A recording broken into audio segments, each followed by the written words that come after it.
Telugu Desam party తలుపులు తెరిస్తే YSR Congress party ఖాళీ అవుతుంది. ఇది తాజాగా అచ్చెన్నాయుడు గారు ఇచ్చినటువంటి స్టేట్మెంట్. వాస్తవంగా ఒకప్పుడు ఇదే తరహా స్టేట్మెంట్ ఎవరికి ఇచ్చారు? కేసీఆర్కి ఇచ్చారు.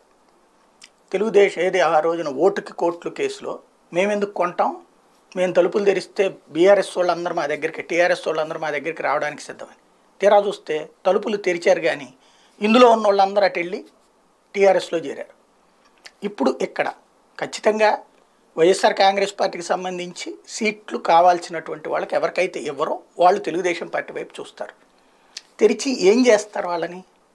వాళ్ళని మన పార్టీలోకి చేర్చుకుంటే మన పార్టీలో ఉన్న వాళ్ళందరినీ బయటికి పంపించేస్తారా?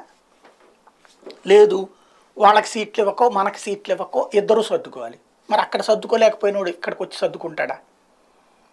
రాజకీయంగా ఆయారం గయారంలో ఉంటారు. అవకాశాలు లేనప్పుడు అవకాశాలు ఉన్నటువంటి చోట్ల ఎత్తుక్కోవడం అన్నట్టు.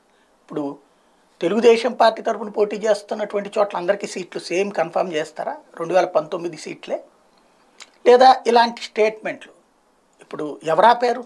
ఇది దాదాపుగా శ్రీదేవి వీళ్ళ టైంలోనే, వాళ్ళు వచ్చినటువంటి టైంలోనే రాశారు 25 మంది వచ్చేస్తున్నారు, 40 మంది వచ్చేస్తున్నారు. ఇప్పుడైతే జగన్ ఎంతమందిని తీసేస్తారో అంతమందికి తెలుగుదేశం అకామిడేట్ చేస్తుందా, లేదా జనసేనలోకి చేరుస్తుందా, తద్వారా సీట్లకి అవకాశం ఉందా, అది తేల్చుకుని తలుపులు తెరిస్తే బెటర్ ఏమో.